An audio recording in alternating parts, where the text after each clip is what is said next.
My guests on Under the Skin today are Ryron and Rener Gracie, brothers and part of Jiu-Jitsu's most illustrious family. As sons to Ryron Gracie, known worldwide for creating the UFC as a way to bring his family's Jiu-Jitsu style to the attention of America's masses, Ryron and Rener have continued to perpetuate their father's legacy while carving out their own name in the Jiu-Jitsu family tree.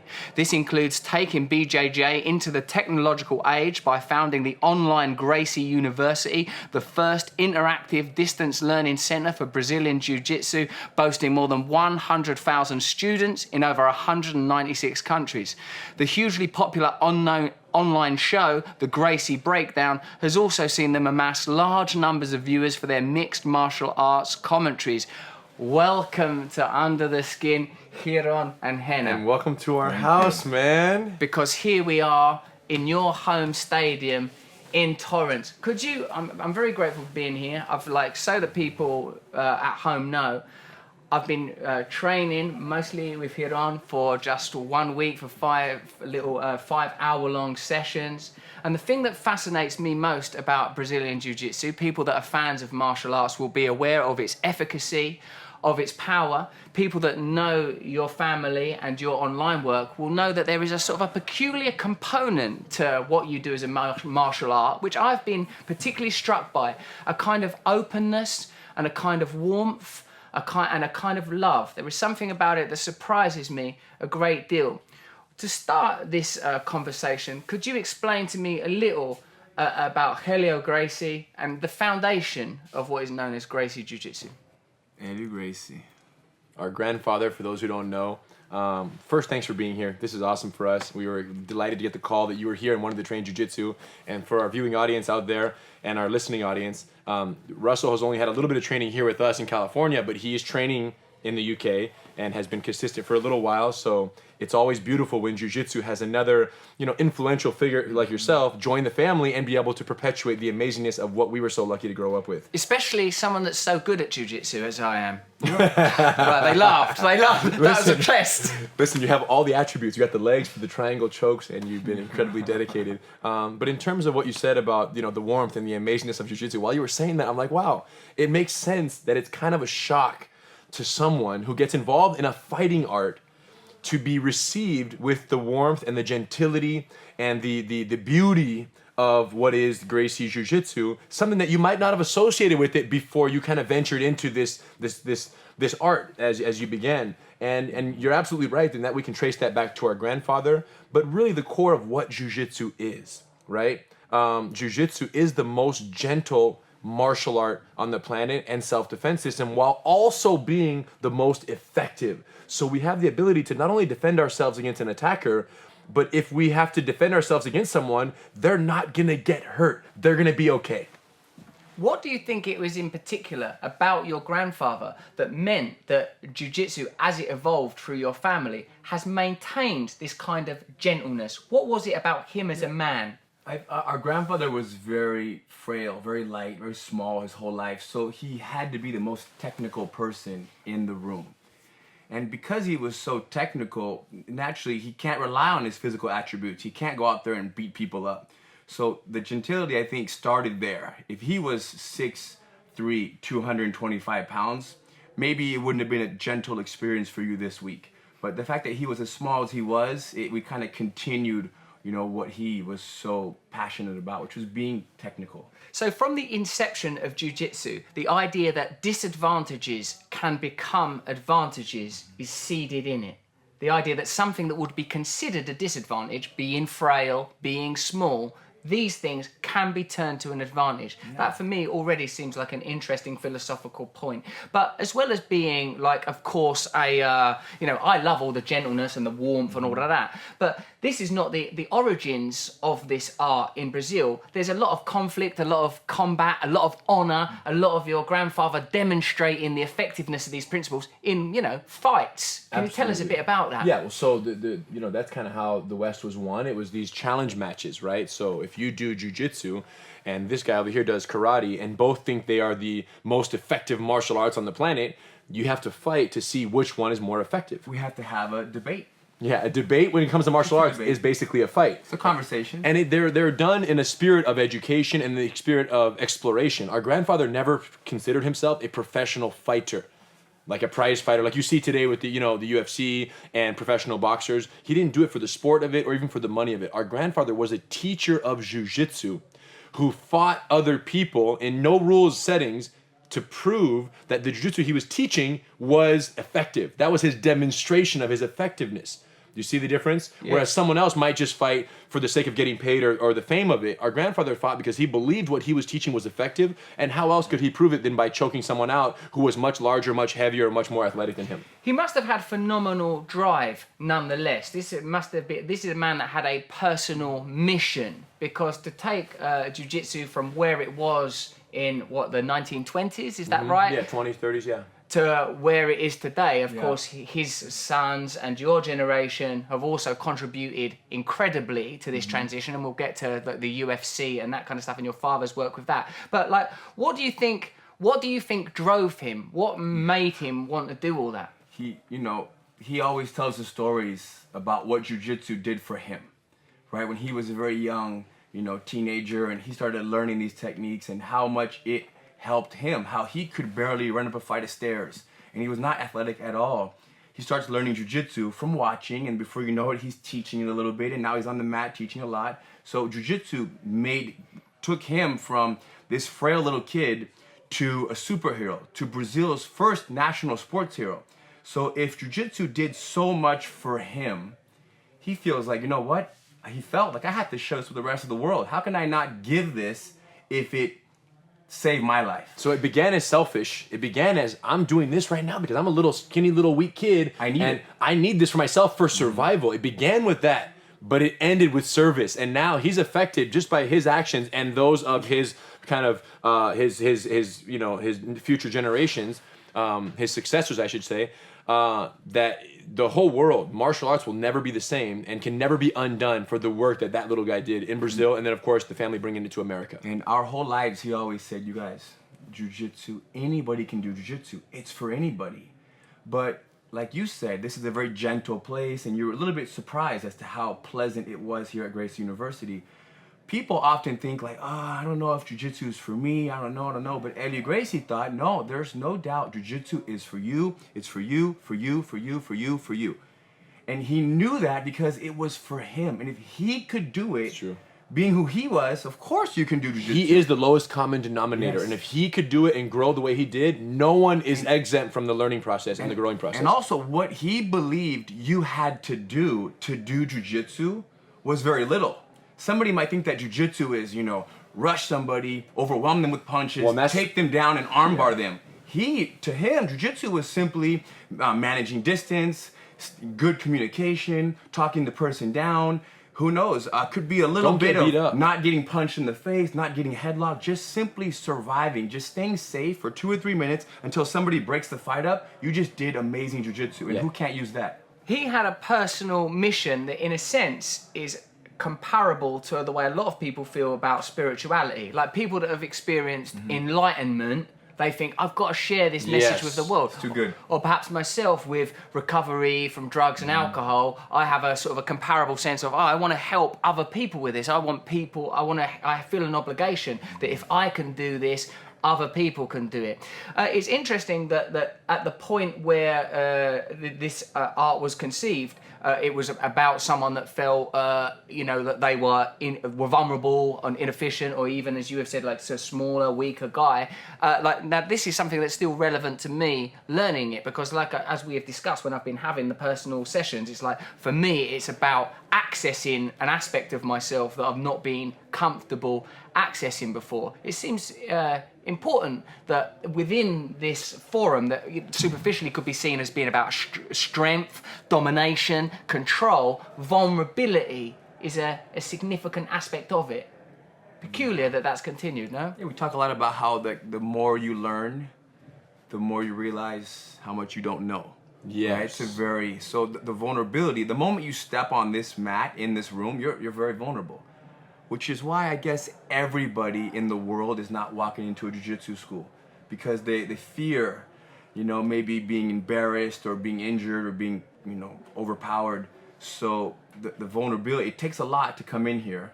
And once you do come in here and you start to really work on that feeling of vulnerability, I think the possibilities are endless. And with you in particular, as you're learning, what we felt is that we'll show you a technique, and let's say a technique only requires 10% of your strength and energy in that particular situation. As someone who's newer to jiu-jitsu, you do what mostly everyone does, which is you put 100% of your strength to accomplish something that only requires 10% of your strength. And we laugh about it, but it's true. And then when you get in those positions, you realize that, and you even said this to me, you said, man, I'm overreacting to the threat stimulus here because that's all I've ever done my whole life is when there's a threat or an uncertainty or I'm uncomfortable or it's fight or flight, I fight. I go 100% in response to it. And I think that you're making a lot of discovery for yourself as we're doing this and saying, wow, why am I death gripping him right now when he just told me that I can do it with 90% less energy and still be effective? Why am I doing that? Right? And that's important to kind of reflect on. Well, he hasn't taken that technique into battle. It's true. He has not tested it enough to trust it like we do. I trust the move to where I can use 10%, 15% because I know I believe in that move as much as I believe in anything in the world. You just learned it yesterday. Yeah. You can't trust that move with your life. Trust. So you have to do it 17, 19, 47, 300, 500 times. And then eventually, and not only that, with different levels of resistance. And then eventually you're going to say, you know what? Somebody's on top of me, pinning me to the ground. This isn't a problem. Life is great. This is no problem. You know what? Because I have the trap and roll. Because I tell you why, and this is one of the things I learned from listening to you guys, like fear, it plays a part in me. It's a big part of my psychology. Even though there's areas in my life where I feel very competent and confident, still fear is very effective. Now, while I've been training with you guys this week, I've been doing stand-up comedy gigs, and I told you that even something that I'm very experienced in doing, stand-up comedy, I feel like it's my job almost to allow fear to come into me. I respond to fear, that if I'm not feeling frightened, I'm not doing it properly. But because when I was talking, actually it was you that said, Hannah, that when you are on the green mat in a fight situation, for you this is home. And I was thinking, stand-up comedy, that's my home. I've been doing this a long, long time. So the next gig I did before it, I thought, right, now this is my home going into this place. It's natural that I feel these feelings of adrenaline. It's natural that this energy is coming into my body, but I want to use it. You said another thing about that guy, I can't remember his exact name, but maybe he was called Dragon or something. Yeah, Lyoto Machida, the dragon. Mm-hmm. You said that he says that a fight situation is too complex to predict the outcome. All you can do is apply your personal fidelity. Now, this for me is a very spiritual situation. So before the gig, I was thinking, I don't know how this gig is going to go. Too many variables, too much chaos. All I know is if I stay connected to who I am, if I can observe it, then I will be in a good position to use my skills. Now, in that area, I do have trust. I do have trust that it's possible for me to succeed. But like in a new environment, and one could say this is a very primal thing you're dealing with, whether you're male or female. Fear, the idea that another human being can dominate you, humiliate you, use you, this is ape energy, maybe even lizard energy. This is energy that's deep, deep, deep in the consciousness. So these techniques, I think, are possibly, it's changing consciousness. It's changing consciousness. It's very important to, we'll talk more, of course, about your family, we'll talk more about the UFC, but I'm very interested in that with this phase of the evolution of Gracie Jiu-Jitsu, you're very interested in programs for bullying, programs for female empowerment. Would you like to talk to me a little bit about that stuff and why it's significant? Well, that was a big deal for us. Like, we grew up in a family and in an era where everything was about proving jiu-jitsu's effectiveness. So it was fights. It was, my dad created the UFC to show that jiu-jitsu is better than all the other martial arts. And Hoist went in there, our uncle, and did very well and put us on the map, essentially. Our grandfather did all that previously in Brazil. So this proving era was a very aggressive state of proving. And it came off as, as an era of just showing superiority, but it was really demonstrating effectiveness so that students would say, wow, if I'm going to learn something, I'm going to learn what those, skinny Brazilians are doing, because if they could do it, so can I. That was the goal there, was to inspire the eagerness to learn. That was accomplished. And it basically, 1993, UFC 1, 94, 95, and then since then, it's been a known fact that Jiu-Jitsu is the quintessential art for MMA, so everyone kind of accepts that. But where we are today, and him and I coming up through that era, and we were, early teenagers when that was happening, and then we had to mature through that and figure out what was going to be our calling and what was going to be our focus for the family. What's our contribution to this legacy? And the conclusion was the demand for jiu-jitsu was unprecedented. The world wants to learn jiu-jitsu. What didn't exist is structured distribution mechanisms to get jiu-jitsu from our family to the world in structured, demographic specific ways that would reach and penetrate all the necessary audiences so that everyone could benefit. Because teaching jiu-jitsu to a police officer who has to go arrest a suspect non-violently and keep his gun in his holster is different than teaching it to a survivor of sexual assault. And it's different than teaching it to a kid who walks to school every day with his hands sweating because he doesn't know when that bully's gonna approach him. Every one of those needs jiu-jitsu, but how you communicate it to them is completely different. So what we are responsible for is the specialization of jiu-jitsu into demographic specific courses. Gracie Bully Proof for children, Gracie Survival Tactics for law enforcement, Gracie Combatives for the everyday civilian who wants to learn self-defense, man or woman, just in the least amount of time possible, Women Empowered to defend against sexual assault. All of them are based on the same principles, same concepts, same techniques our family has been perfecting for almost 100 years, but every single one of them is communicated completely differently to their audiences. So that was really our biggest contribution, and then putting that online so that all of that was accessible anywhere in the world through gracieuniversity.com. That's really cemented our contribution, and now it's just growing, and we have more teaching to do, but it's all in that thought of making it available for everyone. Literally jiu-jitsu for everyone. Jiu-Jitsu then is a kind of a language. Even from my personal experience of Jiu-Jitsu, prior with the excellent teachers I've had back in the UK at Genesis Gym, I'll give them a little shout out because I love them, Paul and Chris. Like, what I'm thinking is, oh wow, this thing is I feel like I'm a little kid saying, the cat is on the mat, while they're able to say, this feline creature rests now for a moment on the mat. Like watching them move, watching the patterns, the lucidness, the vividness, the beauty of the language. Now, so the inception of Jiu-Jitsu, as we discuss it with respect to your grandfather, was about, first of all, this is able to overcome my feelings of vulnerability and weakness. Secondly, this is the most effective form of combat against even other trained fighters. And now what your personal mission has become as the heads of this part of the family, as the heads of this journey, is you want this language to be understood by people everywhere. Yes. 100%. Yeah. Anybody who, like you said, walks this planet has insecurities, right? Everybody's worried. Everybody's scared. Everybody's worried about their personal safety or the safety of their loved ones. So there's going to be some time in your life where something's going to happen. When that day comes, we hope we can provide the jiu-jitsu that they need to get through that hard time. But it is literally different languages, Russell, for each audience communicating to a woman. If you just speak to a woman who wants to learn for self-defense and to defend against sexual assault, jiu-jitsu in the conventional sense, the conventional way that 99% of schools out there teach jiu-jitsu, and you were to have her come in and just try a beginner class at a school, she would see no immediate and direct application between the grappling idea of two people sweating on each other, rolling around on the mat, and the potential for defending against sexual assault. She would not see that connect. Now, is there a connection? Yes. But she would not see it. So what we have literally done is created adapters to make the same principles communicatable to this person, woman, child, cop, anything that makes them say, oh, this is not only effective for me, this was designed exclusively for me. And when you communicated that perfectly to a fragile, intimidated, uncertain beginner student, you captivate them, you engage them in the art to what would other have not wise happened, because if you speak to them with the normal communication language of jiu-jitsu and they go, wow, this is really kind of doesn't seem very fun, effective, I don't see how I would use this in real life, she's gonna dismiss jiu-jitsu after her first class. And I say her, but I even mean men who go to a class and they're just not tough MMA wannabe fighters. They're just normal civilians, and they come into a class and they go, wow, this is freaking nuts what they're doing here. It could be done absolutely correct. It all boils down to how it's communicated.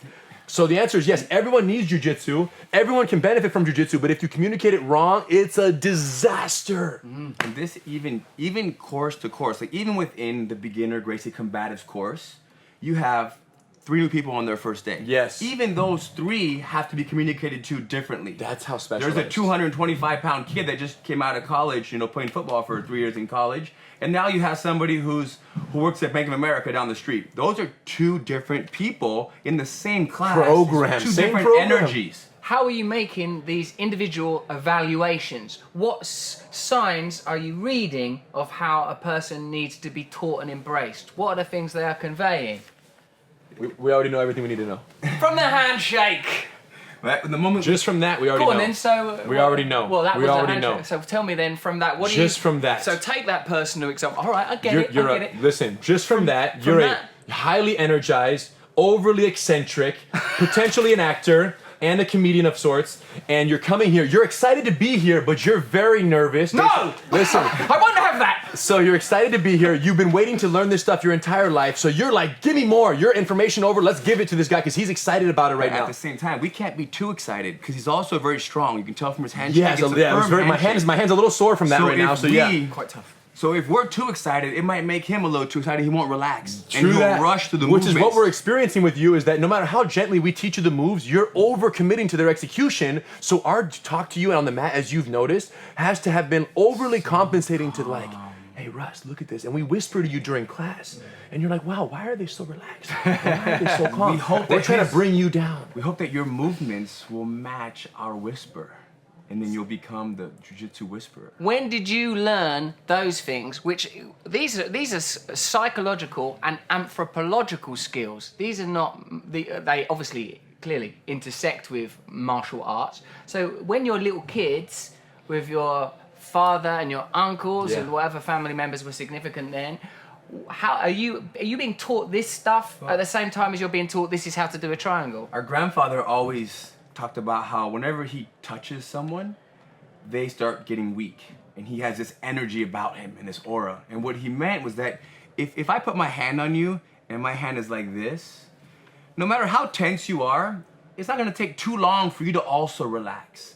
Versus if I grab you I'm already and I'm tense. squeezing, it's gonna make you tense. So when you're fighting somebody, it's to our benefit to fight somebody, but find every moment we can to relax so that we can bring their energy down. We can calm them down, make them feel safe, And you're make them feel you're comfortable. not saying just a student like Russell. You're No. talking about we're fighting the opponent who wants to kill you. I'm talking about and how How's that? we teach him. In the fight, you hypnotize the guy. I'm soft to make him relax, but when I'm fighting somebody, I relax to make them go, And then And he then I chokes go, them. whack. He slices them. But to answer your question, let's get back on the anthropological aspect of the connection and the the connection. Let's talk about this idea of where we learn how to teach Yeah, and how connect did you like learn this. that stuff as when Let's you be was clear. kids? The world knows the Gracie family as a fighting family for 100 years, since 1920. It's almost 100 years now. That's what the world kind of sees on the surface. We don't feel that way at all. We feel that we're part of a teaching family for 3 generations, almost 100 years. So as much refinement, dedication, obsession that has been dedicated to the process of choking out other human beings, that's been a very obsessive process for the last 100 years. As much as we've spent on that process, an equal amount of time and energy has been spent on refining the ability to transfer our skill set to other people. Is that really true? 100%. So as much as you're saying, oh, get right into the crook of the arm, it's very Yes. important, you're saying this is the best way to communicate. 100%. And that's why we are at the forefront of certifying other instructors around the world to do the same things that we are doing. And we have 150 schools today who are all certified to teach all these curriculums we're telling you about, not just the same techniques, but communicated in the same way and in the same teaching methodology. And that's an obsession of ours as much as the fighting itself. It wouldn't have made sense for my grandfather, fathers, uncles, cousins to choke everybody out, all these challenges of other martial arts, and to prove that Jiu-Jitsu was the best and not be ready to receive the thousands of people that now want to learn what they just proved to be effective.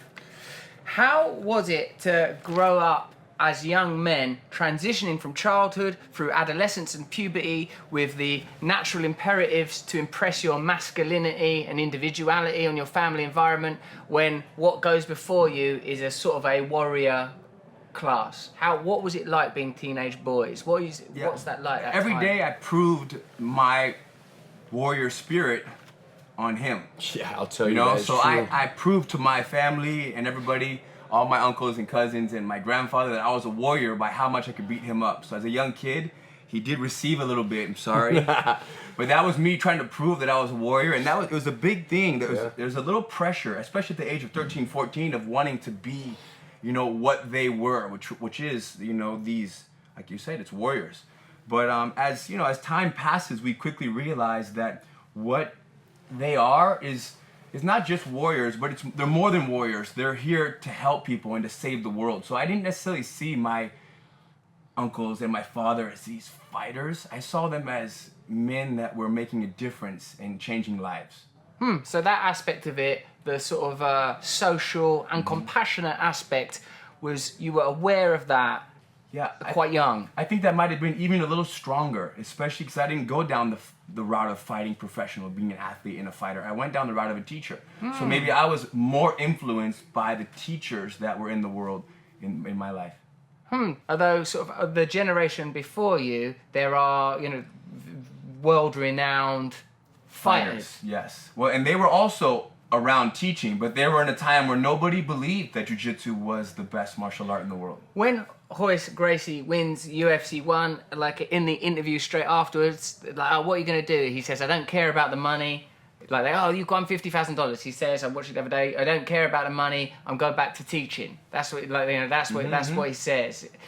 So, like, it's clear that whilst there is the imperative to prove, presumably for honor and for mission, the efficiency of this martial art, there is a sort of a dedication and a devotion that's not just about glory, glamour, superficial things. Yeah, I mean, if you fight, that's a phase. You can fight for 3 years, 9 years, 12 years, but you can teach Jiu-Jitsu forever. And there's nothing more rewarding than giving people this magic.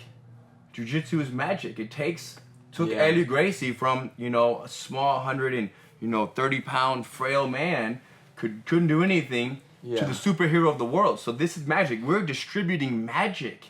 Whoever wants it, we're here to give it. And there are schools all around the world doing the same thing. So doing that, there's no problem waking up, coming to work. We're not going to work. We're just going to show up and give magic. You see how it is when you walk in here. I think that part of the reason why this concept of, wow, you guys there's just such a humility towards, you're here to serve, you're here to teach this, and not to bask in the glory of winning UFC 1, and why Royce wasn't very ostentatious or too crazy about it. And I think that the reason why it's hard for the general population to understand this is because the only other time they ever see fights or any type of major competition happen, it's between two athletes of the same skill set. You see a boxer against a boxer, two boxers fight each other with the same beliefs in boxing. One guy wins, so who won that match? It wasn't boxing that won that match. It was a boxer, a person who won the match between two boxers. What you have to understand with Royce and even our grandfather and the few challenge matches that we had of guys who didn't believe in Jiu-Jitsu is we aren't fighting. Jiu-Jitsu is fighting. Jiu-Jitsu won UFC 1. Royce did not win UFC 1. Jiu-Jitsu won UFC 1. And it beat karate, and it beat savate, and it beat boxing, and it beat these other martial arts, right? It was more effective than all those others. So that's very important to understand. It is important, and it's also a very significant, again, to keep banging on about it, it's a significant religious idea. Most religions are built on the idea that your individual identity is not as important as the ideology that is managing your consciousness. That if you and also surrender, the idea that you surrender, that you are only a vessel for Islam our grandfather or Christianity. 100% believed that it wasn't him who won any fights, it was Jiu-Jitsu. Royce, when you see him after UFC 1, perpetuates this same conviction that, listen, you guys, I'm here, but Jiu-Jitsu is what is special. And I have other brothers who can do just as well as I can. I'm not the only one. I'm just a representative. Oh, he very outspoken about the fact that other brothers could have done what he did. And he was chosen because him and my dad had a good relationship, and Royce was one of the smaller members of the family, so it was actually a more impressive demonstration of Jiu-Jitsu's effectiveness for someone smaller to be that vessel. But absolutely, Jiu-Jitsu is a religion. And what that does, it tells the whole world that anybody can do it. Anybody can jump on board and join this religion of Jiu-Jitsu. I want to ask a little more, because there's a very interesting moment in that first UFC where your father, I believe, presents your grandfather with sort of a trophy to honor him. he's very intense, your grandfather, huh? Like the energy is a very still, intense. I mean, even this image of him here that people watching visually will see, there's something, he's emanating something. He got a kind of monk energy, you know? Like, what was he like as a human being? This is like, he's intense, right? There's humility, while listening when he was talking, there's humility. But this is a person that is very, I know some people that are swamis, priests, etc. There's a very sort of a peculiar energy, a peculiar emanation. Yes, he was, I don't know, I think present and unfazed. I think to him, very few things actually mattered to him. Yeah. You know what I'm saying? So the point is, no, he didn't hear that. He's right here. If you're talking to him, he's talking to you. If he's teaching you, you're the world to him. Oh, wow. And if you do right by him, he'll do right by you, the most loyal guy you'll ever meet. And if not, he'll just, if you guys aren't together, we're not together. Like, it's very all or nothing with him. It was very real with him. There was never any in between, and absolute. And that moment you're talking about when he received the award, he was very, the way that he was. It was still in between Hoy's fighting. Oh yeah, Right? the Hoy's final hand is hadn't still happened. fighting That's him. true. So he's still he's fighting that night. That's true. Jiu-Jitsu is Jiu-Jitsu. fighting. His family's fighting. Jiu-Jitsu is fighting. So he's still in true. fight mode, right? Because remember, he did this his whole life. He's been in so many arenas. So he can't quite be smiling yet. He's still got to be serious. There's no celebration yet, yeah. How come this award was given in that context? 'Cause Was this UFC 1? Well, yeah. UFC one, so how come? That's therein lies the product of when the person who created the UFC basically can do whatever you want. Right, so this is your father. Oh, my father is giving an award to his. So it was a little bit. How do you say it? A little bit. My dad was holding all the cards, so he created the show, and he wanted to honor someone, and he believed that is the original Ultimate Fighter, Yes. and without him, there would be no UFC. So as the creator, you're allowed to do whatever you want of the UFC. You're allowed to do whatever you want, and to honor the guy who gave birth to you, who gave birth to the ability to even create this type of entity through which to communicate martial arts, you can do whatever you want. He did what made sense.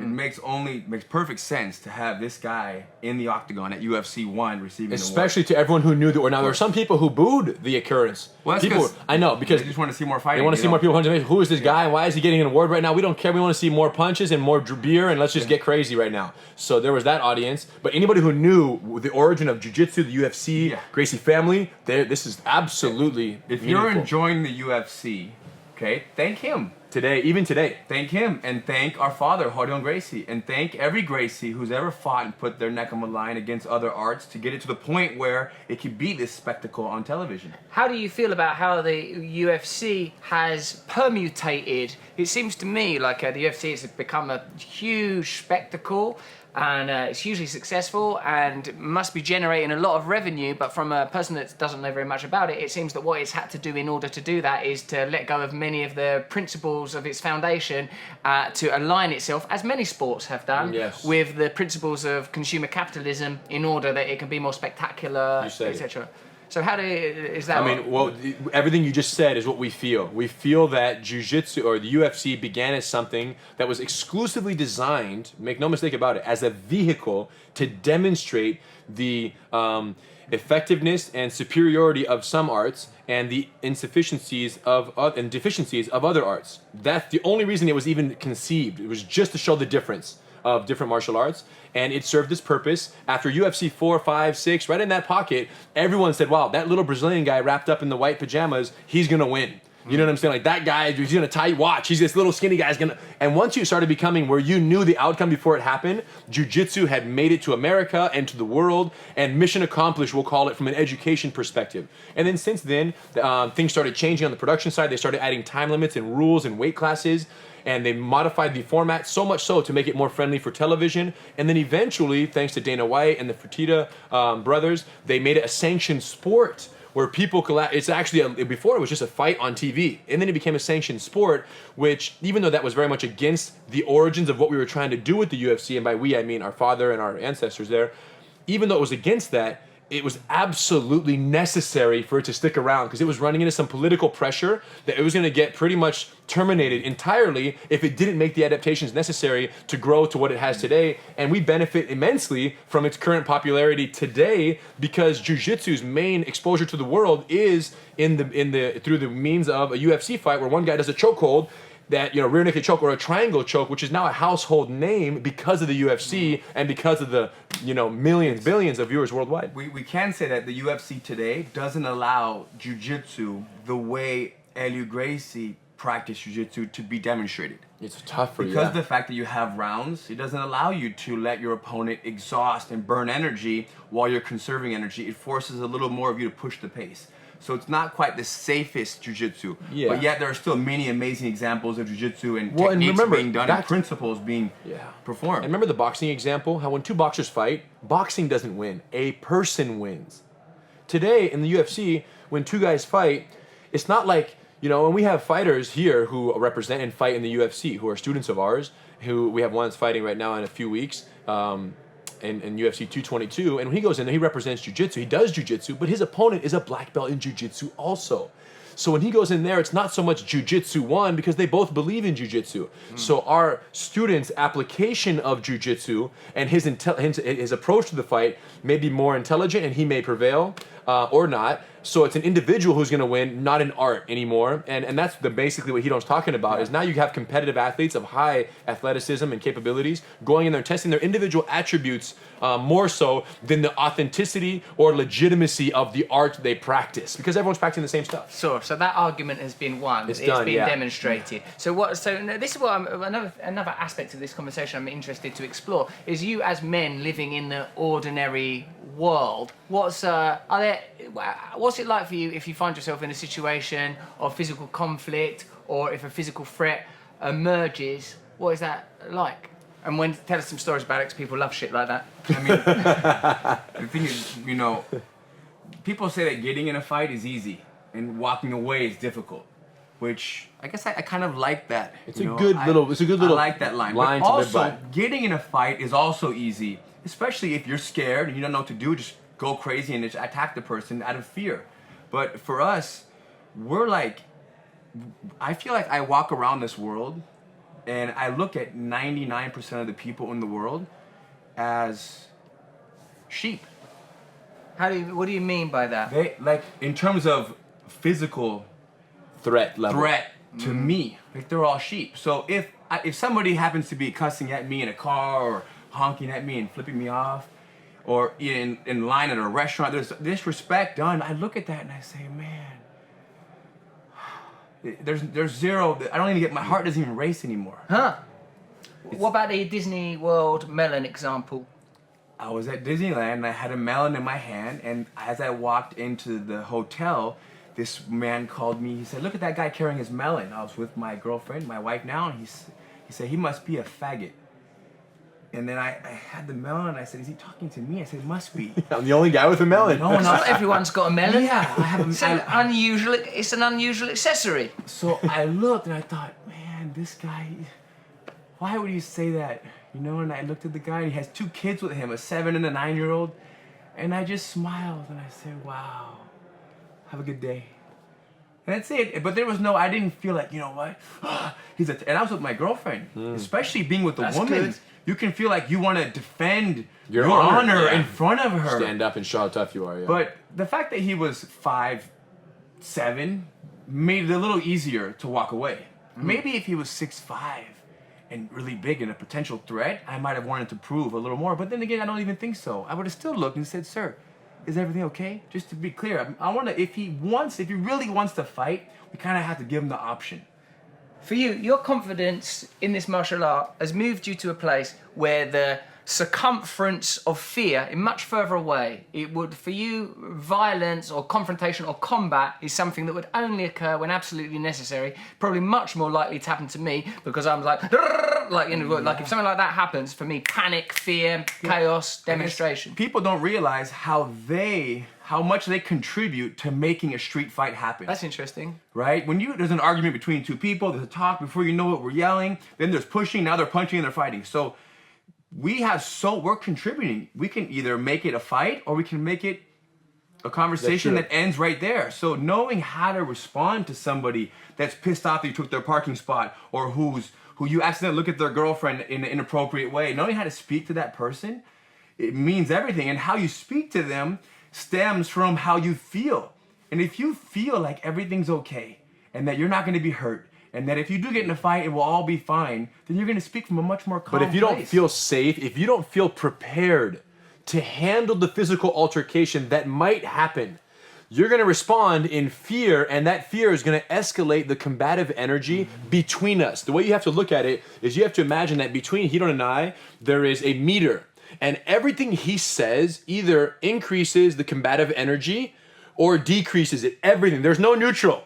Increase or decrease. And everything I say is going to increase or decrease. But here's what's interesting is that I can only reach the threshold that it needs to reach for the fight to actually happen. You have to reach a certain threshold, right? It's not going to happen from a calm, composed, civil conversation unless someone's out to assault you and rob you with their own intention. But in terms of the street fights that we typically think of, which is someone looks at someone, goes like that, and now a fight is on, like that situation to happen has to reach a certain energy. And when Hidon says, when I come up and I bump in or I say, why'd you do this or why'd you look at her, what the hell, and I get excited, and he responds with equal excitement and fear and energy, that creates that escalation. And then once it hits the threshold, someone's going to push someone, and then someone's going to swing and the fight is on. Yes. And what we're saying is, but knowing how to fight makes it to where you can respond to that initial stimulus so calmly that they go, man, what's this guy got? This guy's freaking got a gun. I partially believe something. I kind of believe there's nothing someone can do to make me fight them other than attack me.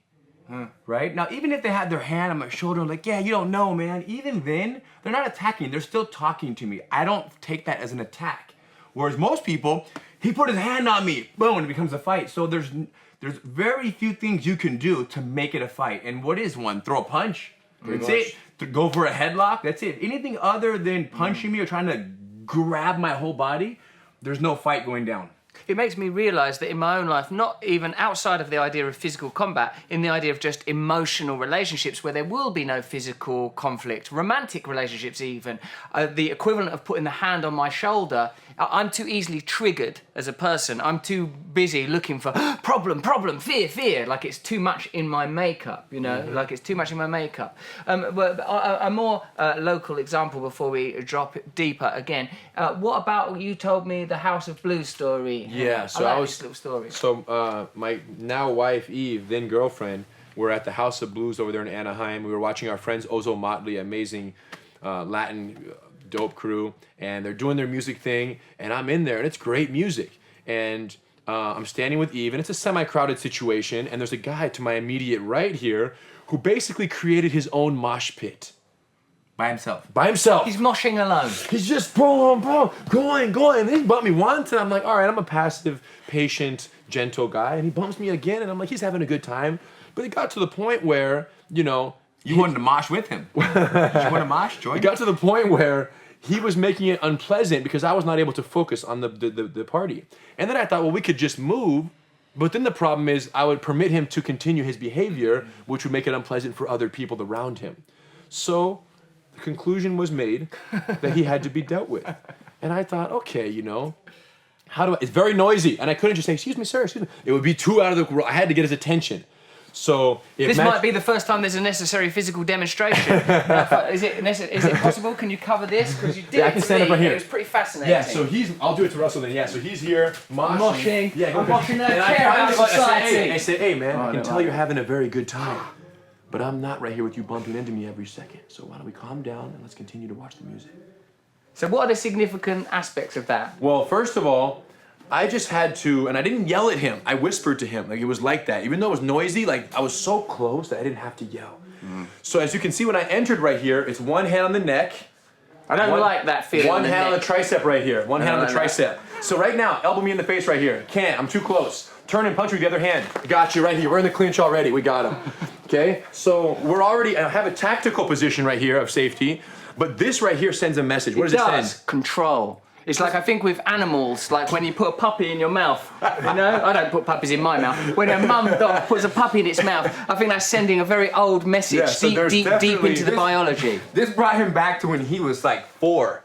And his dad would grab him and like, hey, you don't color on the wall. Stop, everyone. We don't know about your past. We don't know about your past, but all we know is this. Listen, the guy stood absolutely still, and he didn't even look at me. That's what's crazy, is that he wasn't even in a position to look at me. Like this thumb right here has a little bit of a pressure point. It does feel that. Yeah, and I just whispered this right here, and he knew what he was doing because he knew he bumped into me already. So after I let go, I said, are we cool? Yeah. Good. All right. So like, And then that was it. And I didn't move. And he didn't mosh anymore. The mosh pit was done. He laughed. We That's the watched end of the show. moshing. And here's the deal. He didn't know who I was. He didn't know what I had. He could have fought me. I mean, I did assert myself a little bit there. But that was a situation where calm, assertive, accomplish many things. Because when you can remain that calm and put your hands on someone, if you have to, or even in communication, let's say it was a totally not noisy situation, and I said, listen, man, your behavior is getting a little out of control. I don't appreciate it, and I'm gonna have to have you calm down a little bit. And I can talk to him like that, and I can be calm and composed and direct with someone. People appreciate that, and they go, man, either he has a gun, or he's a black belt at something, or he knows something. And that, that the ability to compose yourself that way comes from jiu-jitsu. It's so rare. I will say that the territory of putting your hand on someone's neck and doing that, I think that's already jiu-jitsu master territory. I think for me, if I was going to confront someone in that kind of way, I think that would be a little too aggressive to do that. Yeah. So because it's, for me, I think I wouldn't be feeling very calm. Basically, it's good to know that the things that you did was you spoke quietly, you did something that was controlling. I think for most people that are novices, the kind of situation that's going to happen is when someone directly confronts you. Or they just have an attitude with you, And, what we say is this, egos and alcohol.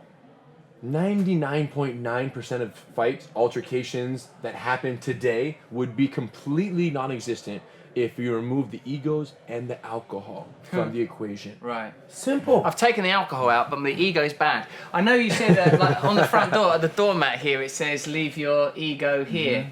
Why do you think that? What do you mean by that? It's you're feeling that you have to prove to everybody that you're the best. It's the proving ground in many ways. Everybody wants to be the best on the mat. So don't worry about being the best. You can try to execute proper technique and defeat each other, but this idea of, you're greater than everybody else. You know what's funny about that mat, though, is that it says leave your ego at the door as if you have a choice. You don't. Right. What's crazy is it should say, pick your ego up right here when you leave. That's what it should say. Because it's not coming in with you. Because whoever comes in here with the ego, guess what happens? It gets taken out. And when it gets taken out of you, if you can let your ego, my point is, even when you come in for your first class, we say, hey, Russell, how would you escape this position? And you go, I can't. And then we say, well, try this. And you go, man, that's much better. So you had to let go of the fact that you had the answer in order to learn the new answer. You have to empty the cup to fill it back up again. So when someone comes in, if they get into the class and they don't want to accept the fact that they don't have the answer for a particular threat scenario, they can't learn the new answer, and they typically will leave before they ever do. So the students who stick around, all of them have to detach themselves to some degree from their pre-existing egos. Otherwise, you won't even make it in the building. And one small thing, and speaking on egos and alcohol, this idea when somebody confronts you in the street, right? Just very natural, and the words are exchanged and looks. When, if you want to avoid a fight in a heated moment like that where there's words being exchanged, think about what you have to do in that moment, and it's your ego. You have to be okay saying to whoever it is that you're arguing with, I apologize. I crossed the line. I made a mistake.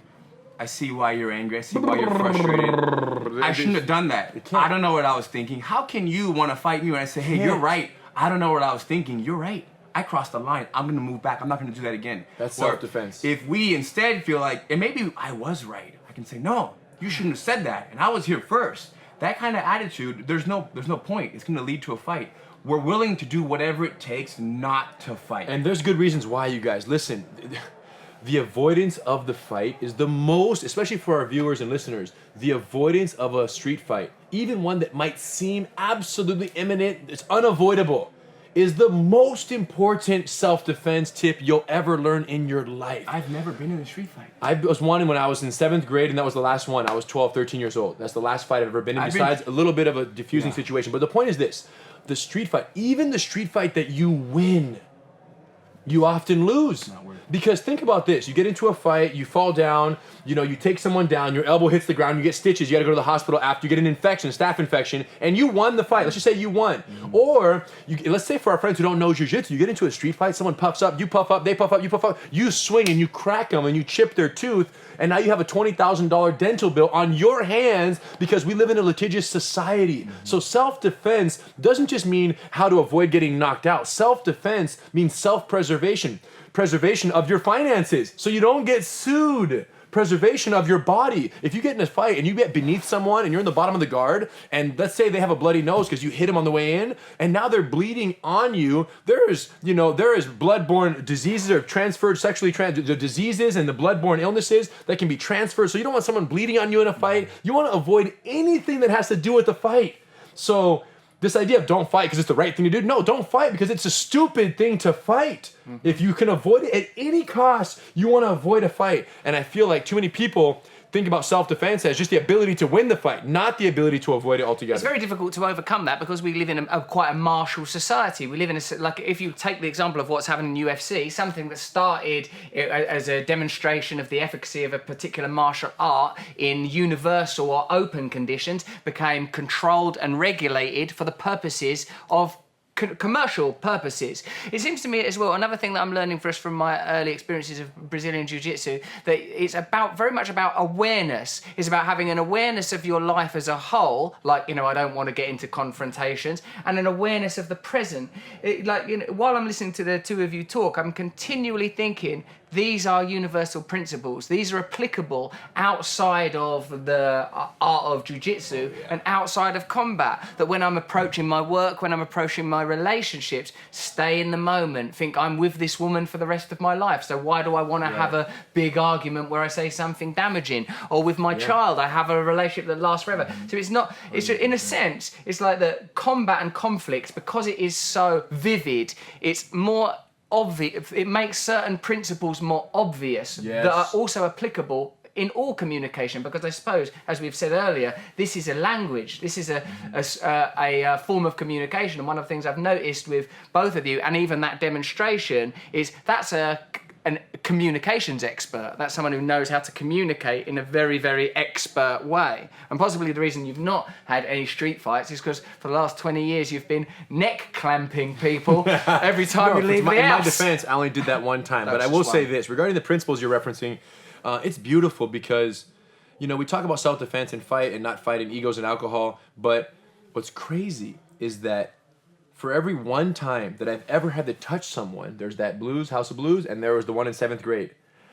I have applied jiu-jitsu, absolute core jiu-jitsu principles on the business front, on the personal front, 1,000 times to 1. What's an example of the application? Welcome to the party, bro. Let's talk. Which one? How many do we have time for? So this is what's so beautiful. And here's what's crazy, Russell, is that this is true for our lives 100%. Jiu-jitsu is life, life is jiu-jitsu. Because these principles are universal that we're going to demonstrate. They're combat principles. There are 17 known combat principles that apply to everyday life and to business and to relationships. And we'll talk about a few, whatever we have time for. Let's do them. But here's what's crazy, is that our students who train with us start for self-defense, but they stick for the life application of everything we're learning here.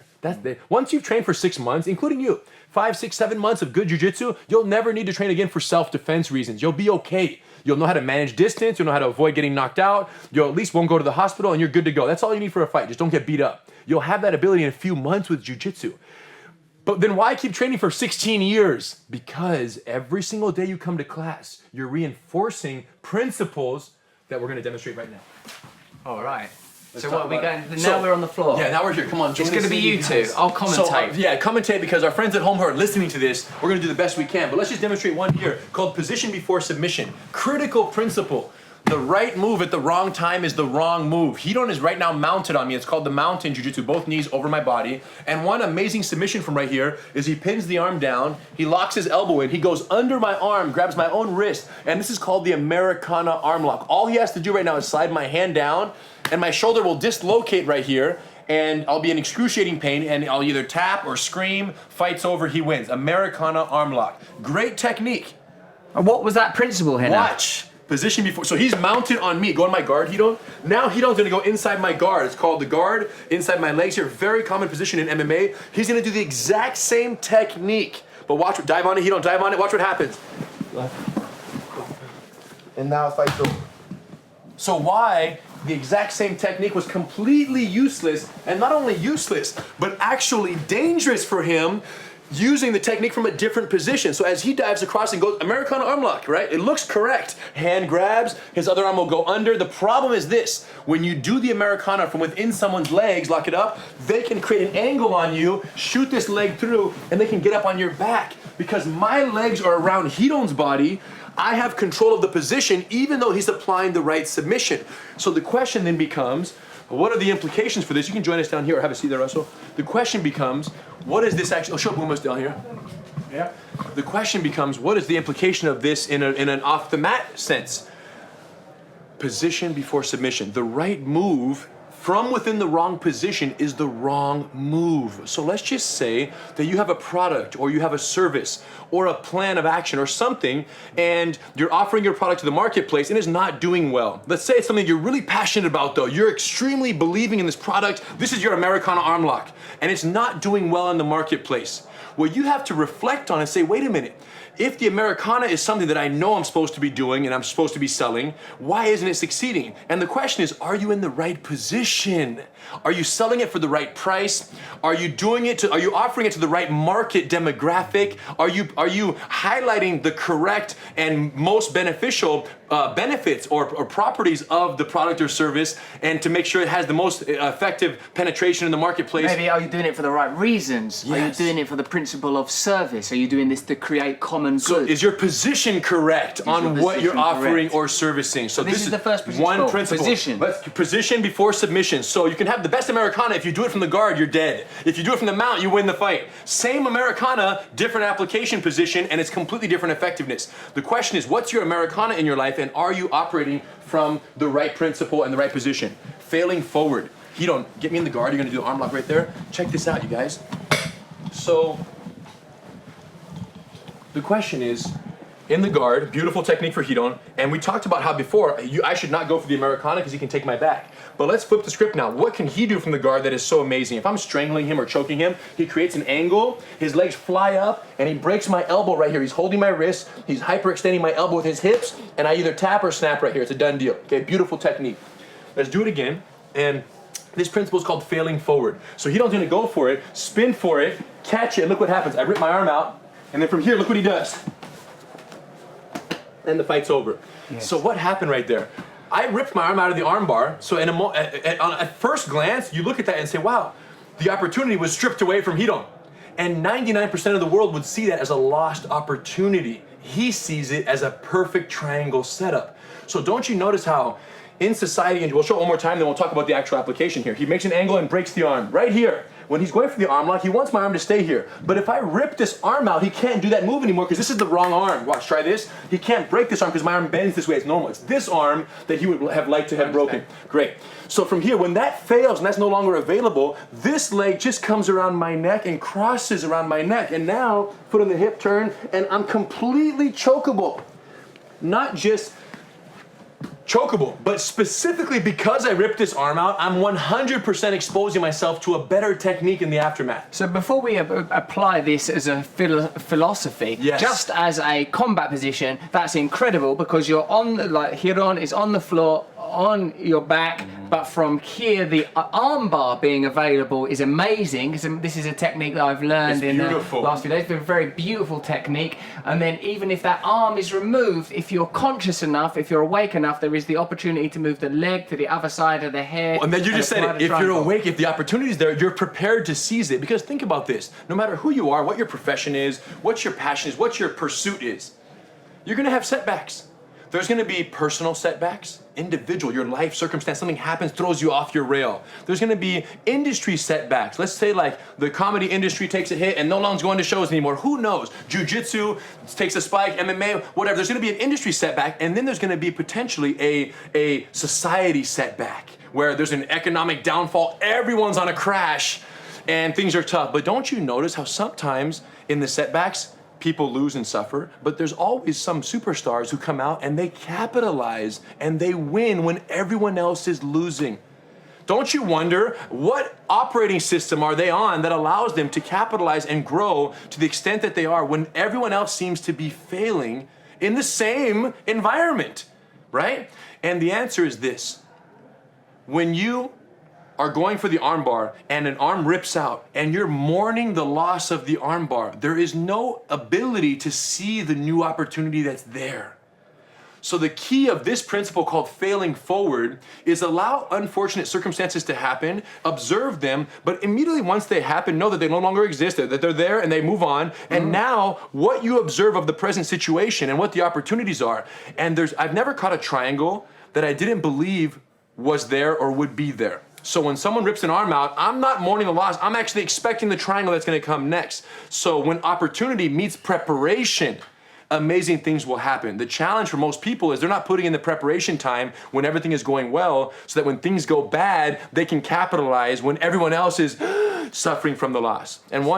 So your mentality in life or on the mat is that when something could appear to be a crisis, that this is going to be an opportunity for you. Now, this is something, again, I have to place this in a framework where I understand it. And I said to Ryron the other day that, like in a stand-up comedy situation, if I'm in a good frame of mind, if someone shouts something from the audience, this is brilliant. This is an opportunity for me. I'm going to be funny with that person. I'm going to talk to that person. But if I'm feeling nervous that night, I'll just think, no, that's messing with my deal. This is not how I wanted it to go. So again, this is a spiritual principle of non-attachment. This is the principle of allowing the world to be how it is and responding to it, rather than thinking your personal will is what's important. Now, don't you see, though, Rener, that there is a continual, for me, it seems like there is a tension between any principle of individual mastery and the principle of of surrender. How do you get into this position of expertise as martial artists and keep yourself kind of grounded? How do you do that? How do you not become yourself over incensed by ego to I want this to be the most successful university, I need this to happen, how do you do that? Because there is so much, like for me, I have to watch myself. If I have a lot of things go right for me, like, oh my God, look how amazing I was in that show, I have to work quite hard to go, you're very lucky you didn't make that happen, you're lucky you got born with certain abilities at a time where people value that you had this luck when you were that age, when that thing happened to you. I have to retell myself a story because my natural propensity would be to claim it back for the ego, to pick the ego back up on the doormat on the way out, So how are you applying continually these spiritual principles to maintain your own egos in check with the successes that you have experienced as jiu-jitsu artists and as men? It's a good question. I think what comes to mind for me is cautious optimism. I'm very optimistic, I'm very hopeful. I hope for the best, prepare for the worst mindset, so be grateful for what we have. And I think in jiu-jitsu itself is such a humbling practice. The very nature of what we're doing is so humbling.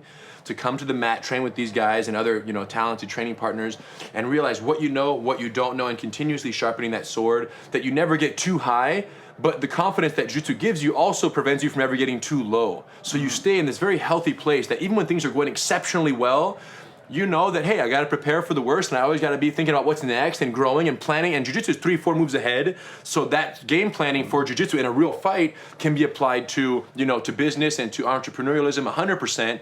And I think that believing that, things are good, but anything that's high is going to be low, anything that's low is going to be high. So if you're right in the middle and always planning for the next step, you have your best chances. See, because the thing that I've experienced that I think is perhaps different, I'm a 12-step person because of the alcohol and the drugs, and I think 12 steps is about dealing with crisis. This is for people that have been broken in life.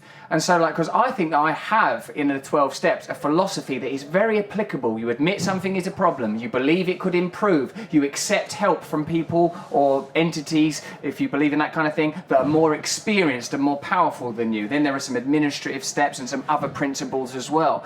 But I think that from what I've experienced, that this is something that becomes relevant when you have become broken, when you have become destroyed, which does sound comparable to what your grandfather experienced. He sounds like a man that experienced a kind of humiliation of some kind, an experience of humiliation. So you're saying that when you're, earlier in the conversation we talked about how Brazilian Jiu-Jitsu will be applicable to wide demographics, to children that are afraid, to people that are worried about sexual assault, to law enforcers. So, but it seems to me as well that these, the reason I'm interested in this, of course I'm excited by a martial art where people seem all brilliant and glamorous. I love that, who doesn't? But what is more important to me is that it seems philosophically flexible and applicable beyond even the, as we have just discussed, beyond the realm of the martial art. You know what I feel like? I feel like a jiu-jitsu practice is like, you know, a week out in everyday life.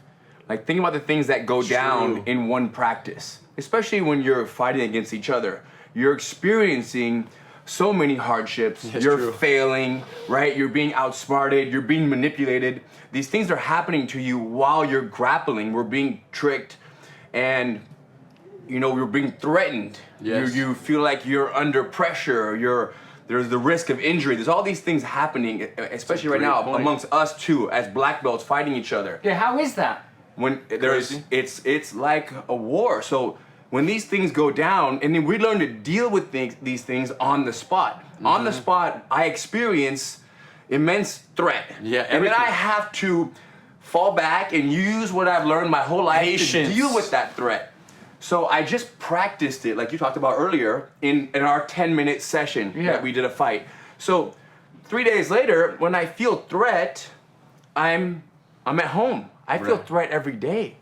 Yeah. Right. Every That's a roll. good point. He said it. You know, everything you experience in a 5 or 10 minute jiu-jitsu training session, that presents all the emotions and highs and lows of a month or 6 months of the average person experiencing it out in life or business or personal relationships. So we're basically creating this petri dish of experimentation and of constant refinement of our ability to handle those outside stimuli in a fighting sense. And let's be honest, when you can be comfortable applying your living principles in a fight against another human being, then there's nothing that you're going to be uncomfortable dealing with. I think in my own personal psychology as a male, and that's the only gender I'm qualified to speak for, that it informs a lot of my behaviour way beyond actual conflict. I think the imagined threat of conflict really informs me psychologically, and fear as a phenomena. And what I sense is that if I personally spend time around this kind of energy, it gives me a different sense of groundedness. It opens out my spirituality into another area. It seems like something I've neglected a lot in life, and something that it feels like it's a good puzzle piece. It connects me in a way it's fascinating to me. It really means when I look at people, I want to look at every single person on this planet and look at them and feel good. I don't want to look at someone and feel like an anger or fear or anything negative. I only want to feel good, and no matter how negative they are. So I just think about myself as a spiritual and a balanced person. Jiu-Jitsu allows me to be the best person I can be. The nicest, most peaceful person of all. Everybody says the very common quote is, "I'm a lover, not a fighter." That's why I do jiu-jitsu. Because I'm a lover, not a fighter.